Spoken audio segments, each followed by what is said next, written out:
इंसान जब कोई गलत कदम उठाता है तो उससे पहले वह कोई षड्यंत्र जरूर बनाता है और अपने षड्यंत्र के तहत भरपूर कोशिश करता है कि वह अपने काम को अंजाम भी दे देगा और पकड़ा भी नहीं जाएगा। लेकिन शायद वो यह भूल जाता है कि कानून के हाथ बहुत लंबे होते हैं। आज की यह सच्ची घटना भी सेम कुछ इसी प्रकार की है। नमस्कार, प्रणाम, मैं हूं ओम प्रकाश और आज की जो सच्ची कहानी मैं आपको सुनाने जा रहा हूं, यह कहानी उत्तराखंड के देहरादून जिले से है। दरअसल इस कहानी की शुरुआत पश्चिम बंगाल के सिलीगुड़ी से होती है और इस कहानी का अंत उत्तराखंड के देहरादून में होता है। बात 2020 के आसपास की है। सेना का एक अधिकारी जिसका नाम रामेंदु उपाध्याय होता है। रामेंदु उपाध्याय सेना में लेफ्टिनेंट कर्नल के पद पर तैनात होता है। इसकी पोस्टिंग पश्चिम बंगाल के सिलीगुड़ी में होती है। रामेंदु उपाध्याय शराब पीने के बहुत बड़े शौकीन थे। कभी कभी शराब पीने के लिए वह बार में भी जाया करते थे। एक दिन जब वह सिलीगुड़ी में एक बार के अंदर शराब पी रहे थे तो उनकी मुलाकात बार में डांस करने वाली एक लड़की से होती है जिसका नाम श्रेया होता है। पहली मुलाकात में सिर्फ नाम पता पूछते हैं। कुछ दिन बाद फिर दोबारा रामेंदु उपाध्याय इस बार में पहुंच जाता है और फिर उसकी मुलाकात उसी लड़की से होती है। अब दोनों ने एक दूसरे को अपने मोबाइल नंबर भी शेयर कर दिए थे। दोनों की दोस्ती धीरे धीरे बढ़ने लगी। धीरे धीरे दोनों एक दूसरे के अच्छे दोस्त बन गए। जनवरी, फरवरी, मार्च गुजरने के बाद फिर अचानक लॉकडाउन शुरू हुआ और लॉकडाउन शुरू होने के बाद दोनों एक दूसरे के फ़ोन पर बातें करने लगे। जब अचानक एक दिन लेफ्टिनेंट कर्नल रामेंदु की पोस्टिंग सिलीगुड़ी से देहरादून के लिए हो जाती है तो इस बात की जानकारी रामेंदु उपाध्याय उस लड़की को दे देते हैं कि मेरी पोस्टिंग अब देहरादून हो रही है और आप चाहें तो आप भी मेरे साथ देहरादून घूमने आ सकती हो।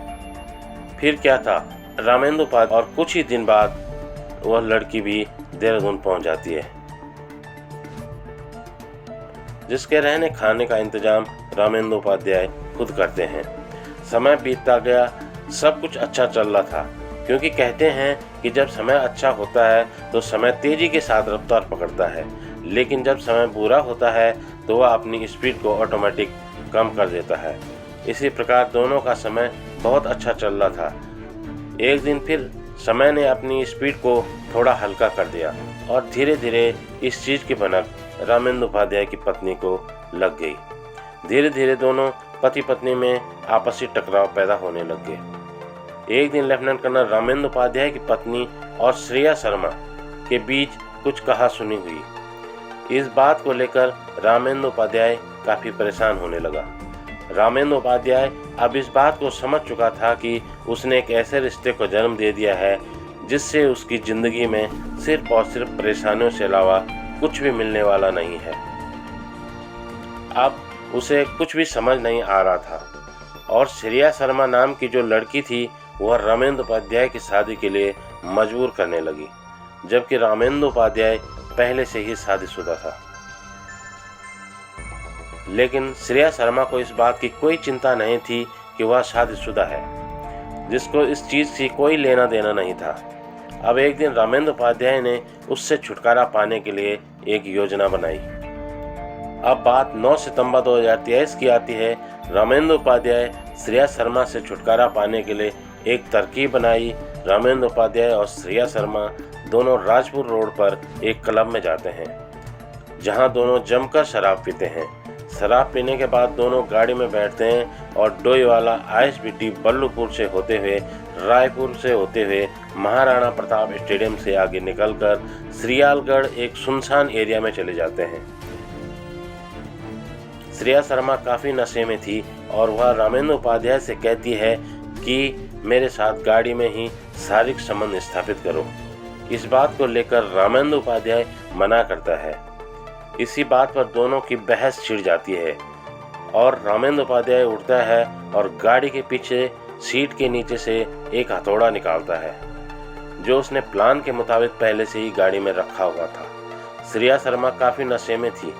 रामेंदु उपाध्याय ने पीछे की सीट से हथौड़ा निकालकर श्रेया शर्मा के सिर पर एक के बाद एक बार करने लगा और तब तक मारता रहा जब तक उसकी मौत नहीं हो जाती। इसके बाद उसने उसके चेहरे को बिगाड़ने के लिए, ताकि उसकी कोई पहचान न सके, इसके लिए चेहरे पर वॉशरूम क्लीनर डाल दिया। बहुत सुनसान एरिया था और रात अंधेरी थी। रामेंद्र उपाध्याय उसकी डेड बॉडी सड़क के किनारे झाड़ियों में फेंक देता है और वहां से चुपचाप निकल जाता है। उसे लग रहा था कि अब किसी को कुछ पता नहीं चलेगा। चुपचाप अपने घर जाकर सो जाता है।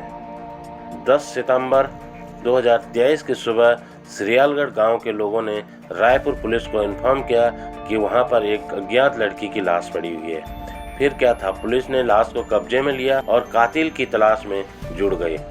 कातिल को ढूंढना काफी मुश्किल भरा था, क्योंकि मृतक लड़की की पहचान नहीं हो पा रही थी। वह लड़की नेपाल मूल की रहने वाली थी। पता चला कि घटनास्थल से करीब 300 मीटर दूरी पर एक ग्रामीण का मकान है। रात 11 बजे ग्रामीण की गाड़ी अंदर आई थी, लेकिन उस समय ऐसी कोई वारदात वहां पर नहीं हुई थी। इसके बाद पुलिस ने इस रास्ते से लेकर महाराणा प्रताप चौक के बीच आने जाने वाली गाड़ियों के सीसीटीवी फुटेज चेक किए।